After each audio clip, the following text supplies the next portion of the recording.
Hello guys, good evening. Welcome to my YouTube channel smart C classes.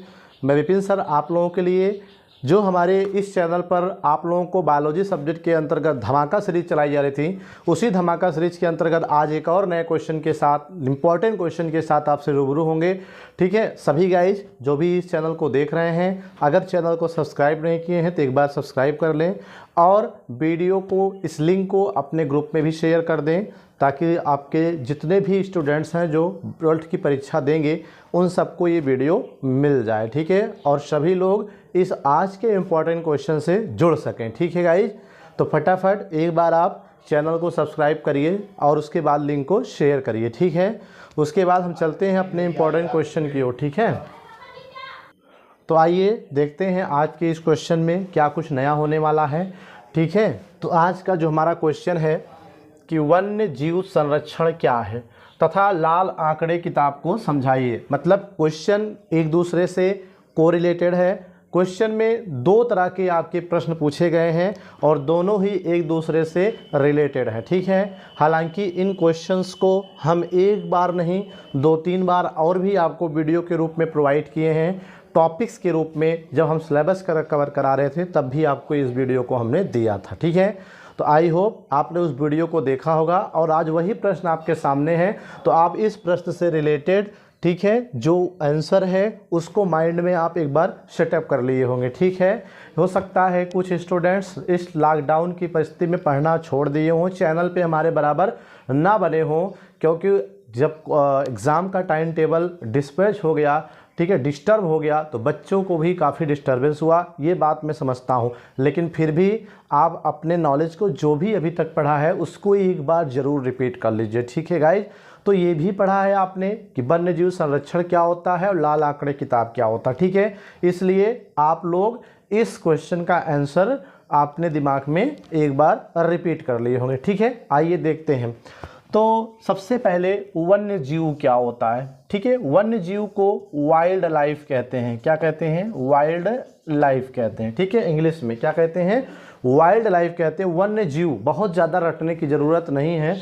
वन्य means होता है one में, और जीव माने तो आप समझ ही रहे हो, वन्य जीव कहिए या वन्य प्राणी कहिए, दोनों का मतलब एक ही होता है। यानी ऐसे प्राणी, ऐसे जीव जो वन्य में रहते हैं, अर्थात वनों में रहते हैं, उन्हें हम क्या कहते हैं? वन्य जीव, वाइल्ड लाइफ कहते हैं। जैसे शेर, चीता, बाघ, हिरण, भालू, ये खरगोश, खरहे, ये बारहसिंगा, ये सब क्या है? ये टोटली आपसा थोड़ी एक हमारे आगे घर के पीछे पाए जाते हैं। हमने इनको अपने आसपास नहीं देखा है। जहाँ पे जंगल होते हैं, जहाँ पे इनका रहने का वही वासस्थान नेचुरल रूप से होता है, उसी वासस्थान पर ये रहते हैं। इसलिए इन्हें क्या कहते हैं? वन्य प्राणी कहते हैं, क्योंकि इनका वासस्थान वन होता है, ना कि कोई खुला क्षेत्र। क्योंकि अगर ये खुले क्षेत्र में रहेंगे तो इनका शिकार बहुत आसानी से मनुष्यों द्वारा कर लिया जाएगा और इस स्थिति में क्या होगा? इनके ऊपर संकट बन रहा है। इसीलिए इनका जो प्राकृतिक वासस्थान है, जो इनके रहने का वासस्थान है, वन्य है, और ये खुद एक प्राणी हैं और वन में रह रहे हैं, इसलिए इन्हें वन्य प्राणी कहते हैं। एक सिंपल सा वर्ड अगर देखा जाए कि वन्य प्राणी की बात करें, केवल वाइल्ड लाइफ क्या होता है, what do you mean about wild life, तो दैट सिंपल कि वनों में रहने वाले विभिन्न प्रकार के जानवरों, जंतुओं को वन्य प्राणी कहते हैं। ठीक है, वन्य जीव कहते हैं।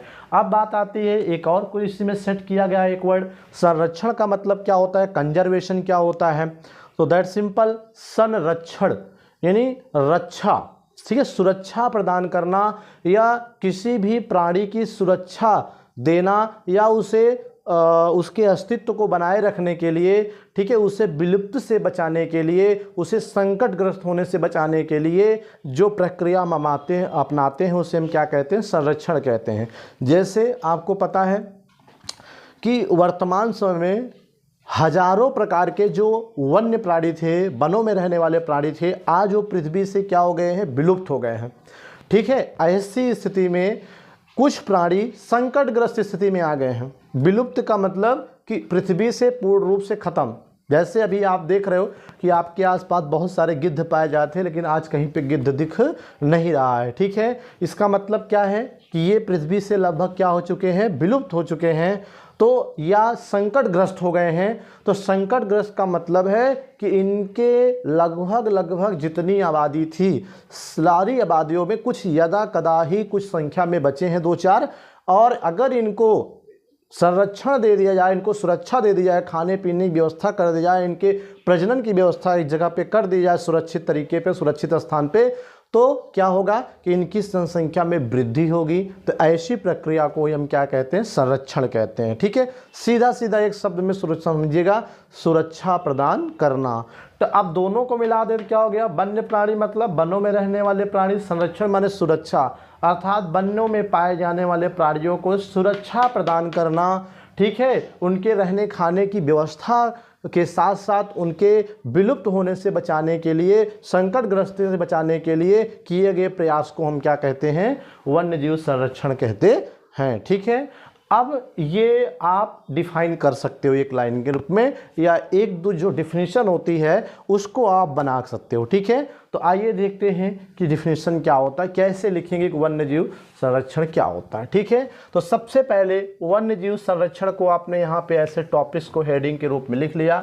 अब यहाँ पे लिखेंगे कि वन्य जीव संरक्षण, संरक्षण क्या है, कोई पदार्थ थोड़ी है, कोई विशेष प्रकार का जीव भी नहीं है, बल्कि यह एक प्रोसीजर है, एक प्रक्रिया है। संरक्षण एक प्रक्रिया होती है। ठीक है, कैसी प्रक्रिया है, तो वही यहाँ पे लिखा है, वह प्रक्रिया या व्यवस्था, ठीक है, जिसके अंतर्गत वन्य प्राणियों को, अर्थात वनों में रहने वाले प्राणियों को, ना कि मनुष्य को। ठीक है, मनुष्य की बात नहीं की जा रही, मनुष्य तो वन में नहीं रहा इस समय। ठीक है, तो क्या हुआ कि वन्य जीव संरक्षण क्या है, वह प्रक्रिया या व्यवस्था जिसके अंतर्गत वन्य प्राणियों को विलुप्त होने से, यहाँ पर ये इंपॉर्टेंट चीज है। ठीक है, विलुप्त होने से, या यहाँ पे कह सकते हो संकटग्रस्त, ठीक है, संकटग्रस्त होने से बचाने के लिए किया गया प्रबंध या किया गया उचित प्रबंध ही क्या कहलाता है, वन्य जीव संरक्षण कहलाता है। ठीक है, बात समझ में आ गई। इसमें दो जो पॉइंट याद रखना है कि भाई किसी को संरक्षण क्यों प्रदान करते हैं। ठीक है, यानी सुरक्षा क्यों प्रदान करते हैं, ताकि वो सुरक्षित रहे, उसका अस्तित्व बना रहे, उसके ऊपर कोई खतरा ना आए। तो वही चीज कह रहा है कि ऐसी व्यवस्था, ऐसी प्रक्रिया जिसके अंतर्गत वन्य प्राणियों को, ठीक है, विलुप्त या संकटग्रस्त होने से बचाने के लिए जो उचित किया गया प्रबंध होता है, ठीक है, उसे ही क्या कहते हैं, वन्य जीव संरक्षण कहते हैं, या वह वन्य जीव संरक्षण कहलाता है। ठीक है, अब तो ये डिफिनेशन हो गई। अब बात आती है कि ये संरक्षण क्यों किया जाता है, क्यों इस प्रक्रिया, इस व्यवस्था को बनाई जाती है, ऐसा क्या है कि इस संरक्षण की आवश्यकता हो। ठीक है, पूछा जा सकता है कि संरक्षण क्या है, संरक्षण की आवश्यकताओं पर प्रकाश डालिए, किस लिए।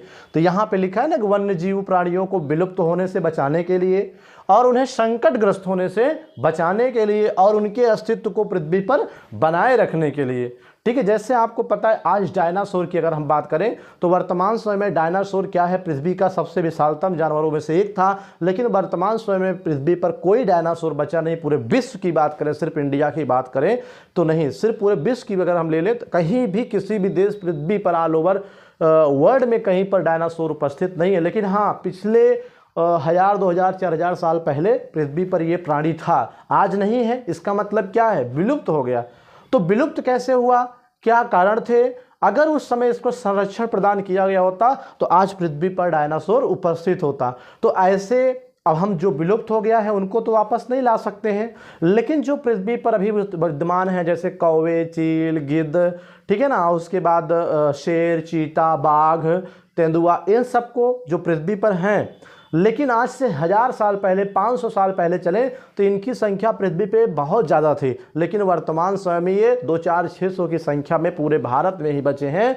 और इंडिया लेवल पर छोड़ दें, अंतर्राष्ट्रीय स्तर पर देखें तब भी काफ़ी संख्या में भारी गिरावट आई है। तो ऐसी स्थिति में एक दिन अगर यही गिरावट चलती रही तो पृथ्वी से ये गायब हो जाए, ये भी डायनासोर की तरह केवल और केवल किताबों में देखने को हमें मिलेंगे, कहानियों में हमें मिलेंगे। इसीलिए सरकार, प्रत्येक देश की सरकार ने क्या किया है कि जो वर्तमान समय पृथ्वी पर ऐसे जीव हैं जिनकी संख्या घट रही, उनको विशेष व्यवस्था दे करके उनके खाने पीने और प्रजनन की प्रक्रिया को बढ़ावा दे रही है, जिससे उसकी जनसंख्या में क्या हो रहा है, वृद्धि हो रही है। और जब पर्याप्त मात्रा में उनके बच्चे, उनकी संख्या में वृद्धि होती है तो उनको वनों में छोड़ दिया जाता है, फिर से नेचुरल वास की तरह अपना जीवन यापन करने के लिए। गाइस ठीक है, तो वर्तमान समय में वन्य जीवों का जो संरक्षण है, यानी जो इस टाइम, ठीक है, वर्तमान प्रेजेंट टाइम में जो वन्य जीवों का संरक्षण है वो अति आवश्यक है। क्योंकि जिस तरह से मानव ने विभिन्न प्रकार के जन्य जीवों का, वन्य जीवों का शिकार किया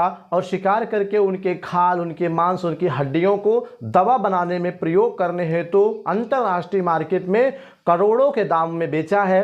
अगर इस तरह से ऐसे वर्तमान समय में इसकी मांग अंतर्राष्ट्रीय मार्केट में बढ़ती रही तो निश्चित तौर पर इनका शिकार और तेजी से होगा और इन्हें अगर संरक्षण नहीं दिया गया तो 2-4-6 सालों में ही ये पूर्ण रूप से पृथ्वी से नष्ट हो जाएंगे। इसी को देखते हुए भारत सरकार ने संरक्षण प्रक्रिया के अंतर्गत कई प्रकार के क्या व्यवस्थाएं प्रदान किया है ताकि इनका अस्तित्व पृथ्वी पर बना रहे। तो वो कौन कौन सी व्यवस्थाएं हैं हम उसकी भी चर्चा करेंगे, ठीक है। तो वर्तमान समय में वन्य जीवों का संरक्षण अति आवश्यक है, क्योंकि मनुष्य, ठीक है, जंगली जानवरों का, ठीक है, जंगली जानवर का मतलब वन्य जीवों का अपने निजी स्वार्थ के लिए, निजी स्वार्थ का मतलब क्या होता है गाइस, कि धन के लिए, ठीक है, मानव ने जैसे कोई कैंसर रोग हो गया, कोई और रोग, तो उसको, उस रोग को ठीक करने के लिए, उस अपने स्वार्थ के लिए क्या किया है कि इनके वन्य जीवों के हड्डियों से, खालों से दवा बनाने का प्रयास किया, जिसकी वजह से इनका शिकार भारी मात्रा में किया जा रहा है, ठीक है। तो ऐसी स्थिति में, ठीक है, अपने निजी स्वार्थ के लिए तथा अंतर्राष्ट्रीय बाजार में जंगली जानवरों के डिमांड अधिक होने के, ठीक है, अंतर्राष्ट्रीय मार्केट में जंगली जानवरों के डिमांड यानी मांग अधिक होने के कारण इनका शिकार अत्यधिक रूप से कर रहा है, ठीक है। वही बात मैंने भी आपको बताया कि अंतर्राष्ट्रीय मार्केट की बात करें, भारत की मार्केट की छोड़ दें तो चीन, जापान व अन्य अंतर्राष्ट्रीय स्तर पर देखें तो इनकी बाजारों में मेडिसिन बनाने के लिए, कैंसर मेडिसिन तथा जलन संबंधी औषधियाँ, शक्तिवर्धक औषधियों को बनाने के लिए इन वन्य प्राणियों के ज़्यादा से ज़्यादा शिकार करके इनकी हड्डियाँ और इनकी खालों का प्रयोग कर रहा है, ठीक है। यही कारण है, यही रीजन है कि इनको संरक्षण देना अति आवश्यक है। अगर आपसे कोई पूछा क्या आवश्यक है तो आप बता ही सकते हो, विलुप्त से बचाने के लिए, संकटग्रस्त से बचाने के लिए, इनका अस्तित्व बना रहे इसलिए, और साथ में, ठीक है, पृथ्वी पर इनका जो अस्तित्व है वो क्या हो, बना रहे, ठीक है। तो इस तरह से यहाँ पर आपने देखा कि संरक्षण क्यों आवश्यक है। अब हम बात करते हैं, आगे चलते हैं, जिससे अब इन जंगली जानवरों की संख्या में भारी मात्रा में गिरावट देखी जा रही है। तो मैंने भी आपको बताया ही कि अगर इसी तरह से संरक्षण ना प्रदान किया जाए तो 2-4-6 सालों में, अगर ये आज 100 की संख्या में वर्तमान समय में है तो 2-4 सालों में ये 5 की संख्या में आ जाएंगे।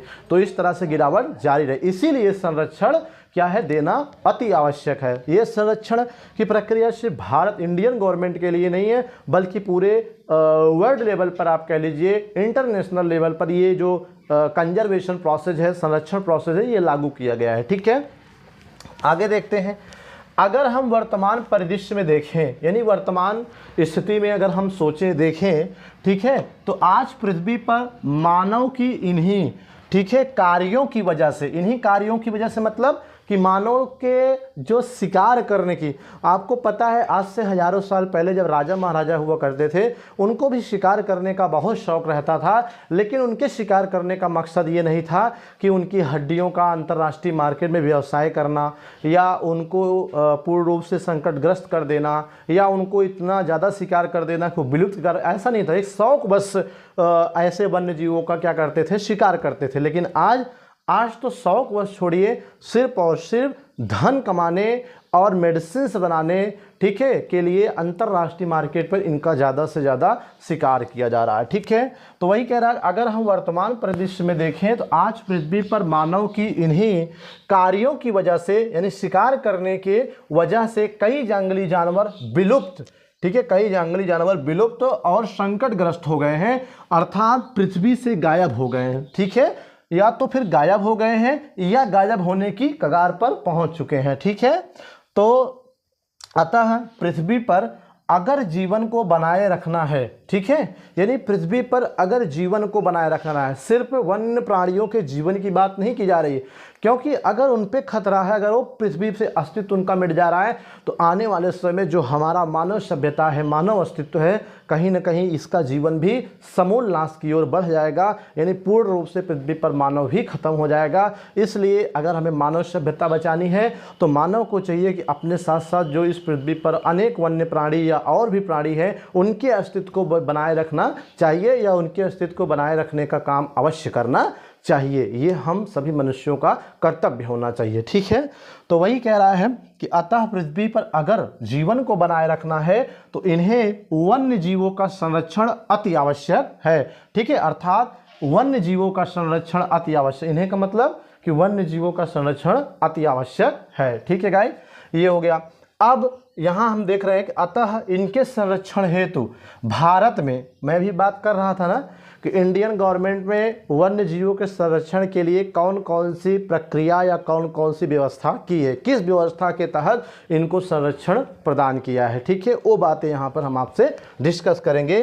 ठीक है, अतः इनके संरक्षण हेतु भारत में बायोस्फीयर का निर्माण किया गया है, अर्थात आरक्षित जैवमंडल क्षेत्र का निर्माण किया गया है। और इसको हमने अलग से टॉपिक्स किसी वीडियो में दिया है कि बायोस्फीयर अर्थात आरक्षित जैवमंडल क्षेत्र क्या होता है। ठीक है, वहाँ पे देखिएगा कि ये 3 भागों में बटा हुआ एरिया क्षेत्र होता है। ठीक है, 1 2 3 इस तरह से इसमें 3 कंटेंट जोन होते हैं, और इस तरह से आरक्षित जैवमंडल क्षेत्र बना करके इसमें भी क्या किया गया है, वन्य जीवों को संरक्षण प्राप्त है। ठीक है, फिर राष्ट्रीय उद्यान बना करके भारत में आपको पता है, जैसे नेशनल पार्क की बात करें, दुधवा राष्ट्रीय उद्यान आपने सुना होगा। ठीक है, इसी तरह जिम कॉर्बेट राष्ट्रीय उद्यान भारत का पहला जो राष्ट्रीय उद्यान था, जिम कॉर्बेट राष्ट्रीय उद्यान नैनीताल में है। तो ये इस प्रकार से भारत में आज वन्य जीवों को संरक्षित करने के लिए, ठीक है, बायोस्फीयर के अलावा कई प्रकार के सैकड़ों राष्ट्रीय उद्यान का निर्माण किया गया है। यहाँ भी विभिन्न प्रकार के वन्य जीवों को संरक्षित किया गया है, और साथ में विभिन्न प्रकार के पक्षी विहार भी बनाए गए हैं। यहाँ भी विभिन्न प्रकार के एनिमल्स को कंजर्वेट किया गया है, और टाइगर रिजर्व बनाए गए हैं विभिन्न प्रकार के अपने देश के प्रदेशों में। और टाइगर रिजर्व जो ज़्यादा फेमस है एमपी का, ठीक है, जहाँ पर टाइगर को रिजर्व किया गया है अर्थात सुरक्षित किया गया है। वहाँ टाइगरों का सिर्फ देख रेख किया जाता है, पालन किया जाता है, पोषण दिया जाता है, उनको उचित तरीके से प्रबंधित किया जाता है ताकि उनके संकटग्रस्त होने से, विलुप्त होने से उसे बचाया जाए, और उनकी प्रजनन संख्या में वृद्धि करके, ठीक है, उनकी जनसंख्या को बढ़ाया जाए। ठीक है, तो टाइगर रिजर्व के रूप में भी क्या किया गया है, और अभ्यारण्य के रूप में, वन्य अभ्यारण्य कह सकते हो, वन्य जीव अभ्यारण्य या वन्य अभ्यारण्य का निर्माण किया गया है। ठीक है, अर्थात इंडियन गवर्नमेंट ने वन्य जीव संरक्षण के तहत, ठीक है, इन जीवों को सुरक्षित रखने के लिए बायोस्फीयर का निर्माण किया है, राष्ट्रीय उद्यान का निर्माण किया है, पक्षी विहार का निर्माण किया है, और टाइगर रिजर्व का निर्माण किया गया, और अभ्यारण्य का निर्माण किया है। इन्हीं कुछ प्रकार के संरक्षण विधियों के तहत वन्य जीवों को संरक्षित किया है। ठीक है गाइस, तो ये हो गया। अब बात करते हैं जो दूसरा क्वेश्चन आ रहा है कि लाल आंकड़े किताब क्या है। गाइस, लाल मीन्स होता है रेड, आंकड़े मीन्स होता है डाटा, और किताब मीन्स होता है बुक।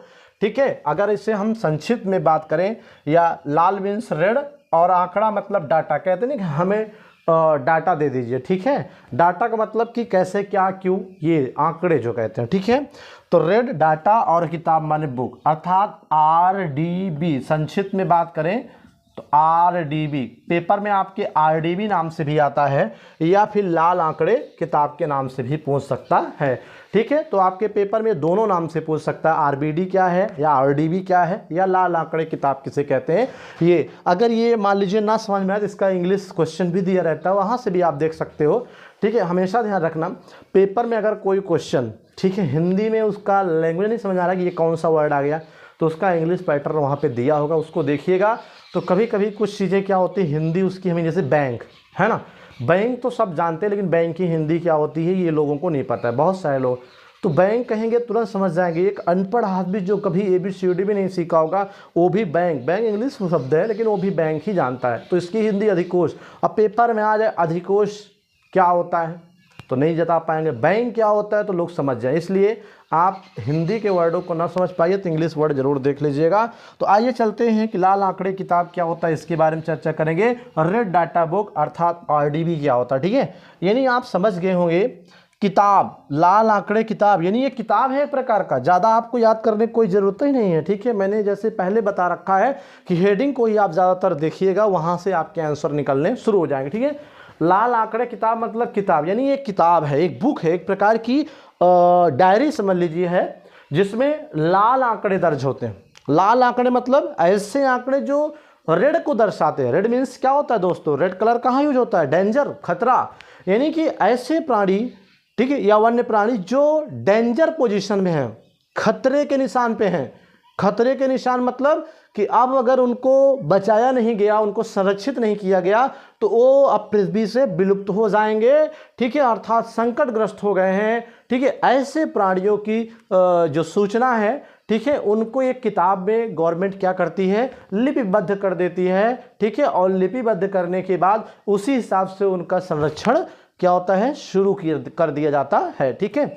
जैसे मान लीजिए कोई प्राणी, मान लीजिए शेर को ही ले लीजिए, अगर शेर की जो हर साल 2 साल पे काउंटिंग होती है प्रत्येक वन्य प्राणियों की, अगर पता चला इस साल संख्या जो है किसी एनिमल, किसी वन्य प्राणी की मान लीजिए 100 है, ठीक है, और अगले साल काउंटिंग हुई, यहाँ पे देख ले रहे हैं, दिख नहीं रहा कि मान लीजिए 100 है, किसी वन्य प्राणी की संख्या 100 है इस वर्ष, और मान लीजिए अगले वर्ष की अगर हम बात करें तो पता चला अगले वर्ष इसकी संख्या आ गई 40, अगले वर्ष आ गई 20।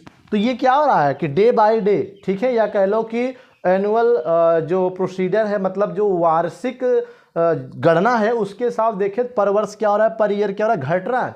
तो तुरंत इसकी सूचना, ठीक है, इस प्राणी की सूचना कि कौन सा प्राणी है, इसका नाम क्या है, किस स्थान पे रहना पसंद करता है, क्यों ये घट रहा है, इसकी जनसंख्या क्या खाता है, कैसे प्रजनन करता है, इन सारी सूचनाओं का, ठीक है, जो डाटा है वो एक किताब में लिपिबद्ध कर दी जाती है। और जब उसके आंकड़े उस किताब में लिपिबद्ध हो गया तो अब उसे रूल के अकॉर्डिंग संरक्षण प्रदान कर दिया जाता है ताकि इसकी संख्या 0 से 0 ना होने पाए, ठीक है। तो ऐसी किताब को हम क्या कहते हैं, लाल आंकड़े किताब कहते हैं, ठीक है। आइए देखते हैं लाल आंकड़े किताब, रेड डाटा बुक RDB कहते हैं कि वह विशिष्ट किताब, ठीक है, यानी स्पेशल बुक है जिसमें पृथ्वी पर संकटग्रस्त, आपत्तिग्रस्त जीवों के आंकड़े तथा उनके पहचान करके, ठीक है, उन्हें संरक्षण प्रदान करने का प्रबंध किया जाता है या उसका ब्यौरा उसमें दर्ज किया जाता है, उसे लाल आंकड़े किताब या RDB कहते हैं। और इसका, ठीक है, प्रकाशन सर्वप्रथम इंटरनेशनल यूनियन फॉर कंजर्वेशन, ठीक है, इंटरनेशनल यूनियन, इंपॉर्टेंट चीज़ है, ध्यान देना है कि जो RBD का प्रकाशन, first of all red data book का प्रकाशन जो किया गया, international union for conservation of nature, ठीक है, नेचर एंड नेचुरल रिसोर्सेज, ठीक है, अर्थात जिसे संक्षिप्त में IUCN कहते हैं, ठीक है, जिसे वर्तमान समय में विश्व संरक्षण संघ अर्थात WCU कहा जाता है, ठीक है। WCU मतलब RDB का प्रकाशन सबसे पहले, ठीक है, international union for conservation of nature and natural resources द्वारा किया गया, जिसका वर्तमान में जो नाम है वो विश्व संरक्षण संघ अर्थात WCU के नाम से जाना जाता है, ठीक है। पहले नाम पुराना IUCN था और वर्तमान WCU गए, ठीक है। अब के द्वारा राष्ट्रीय व अंतर्राष्ट्रीय स्तर पर किया जाता है, मतलब विश्व संरक्षण संघ द्वारा इस किताब का प्रकाशन राष्ट्रीय स्तर पर भी और इंटरनेशनल स्तर पर भी किया जाता है कि इस किताब में कौन कौन से प्राणी संकटग्रस्त हैं, इसका प्रकाशन किया जाता है, ठीक है। और इसका जो मुख्यालय है स्विट्जरलैंड में, ये इंपॉर्टेंट चीज़ है, ठीक है, कि WCU का मुख्यालय कहाँ है, स्विट्जरलैंड में है, या IUCN का मुख्यालय कहाँ है, स्विट्जरलैंड है, ये याद रखिएगा, ठीक है। अब इस बुक में जो वन्य प्राणी हैं, ठीक है, उनको निम्नलिखित कैटेगरी में बांट दिया गया है, ठीक है। इस बुक में कई कैटेगरी बनाई गई, जिसमें पहला है विलुप्त प्राणी। विलुप्त प्राणी क्या होते हैं समझ ही गए होंगे, ठीक है। लोग गांव में बोलते हैं ना बिलाई जा, बिलाई जा का मतलब हेराई जा, गायब हो जाए, चला जाए, नहीं मर जा, सीधा सीधा वो मर गया कोई आदमी तो समझ लो इस पृथ्वी पर कहीं नहीं मिलेगा, विलुप्त हो गया। तो वही चीज़ है कि विलुप्त प्राणी यानी ऐसे प्राणी जो फ्यूचर में या वर्तमान समय में है ही नहीं है, समझ लीजिए, नहीं ऐसे प्राणी जो वर्तमान समय पृथ्वी पर नहीं है लेकिन बहुत पहले, आज से 2, 4, 6, 7 साल, 1000 साल पहले थे, जैसे डायनासोर, ठीक है, ये विलुप्त प्राणी है।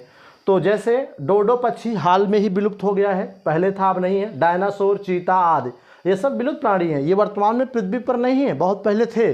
और दूसरा संकटग्रस्त प्राणी, कौन से? संकटग्रस्त प्राणी जैसे बाघ, शेर, गैंडा आदि, ये क्या हैं? संकटग्रस्त हैं, अर्थात ये विलुप्त नहीं है, अभी पृथ्वी पर हैं, लेकिन इतनी संख्या में है कि मात्र कहीं ना कहीं मान चलिए 200-400 संख्या में, ठीक है। और जल्द ही इनको संरक्षण ना दिया गया तो ये भी संकटग्रस्त से विलुप्त में पहुंच जाएंगे, ठीक है। तो ये समझ लीजिए। और सुभेद्य प्राणी क्या है कि ऐसे प्राणी जिनको संरक्षण जरूरी होता है, अगर संरक्षण ना दिया जाए तो ये आने वाले समय में संकटग्रस्त हो जाएंगे, ठीक है। और संकटग्रस्त हुए नहीं, विलुप्ति में पहुंच जाएंगे। जैसे नीलगिरी, लंगूर, याक। याक तो आपने सुना होगा, एक पहाड़ी गाय जैसा होता है जिसके पूरे शरीर पर बाल होता है, 2 सींग होता है, ठीक है। और लाल पांडा और 1 सींग वाला गैंडा, ये सब क्या है? सुभेद्य प्राणी हैं, इनको भी संरक्षण अति आवश्यक होता है। और दुर्लभ प्राणी जान ही रहे हो, दुर्लभ मतलब रेयर, जो हर जगह नहीं पाए जाते हैं, कहीं कहीं पाए जाते हैं पृथ्वी पर, उन्हें दुर्लभ प्राणी कहते हैं। जैसे पेंगोलिन असम में पाया जाता है, बैगनी मेढक, ठीक है, आदि, ये हर जगह नहीं पाए जाते हैं, यदा कदा कहीं पाए जाते हैं, ठीक है, कुछ ही स्थानों पर पाए जाते हैं, इसलिए इन्हें हम क्या कहते हैं? दुर्लभ प्राणी के रूप में भी जानते हैं गाइस, ठीक है। तो आज का यह वीडियो फिर एक इम्पॉर्टेंट क्वेश्चन को आपको क्या किया? क्लियर किया।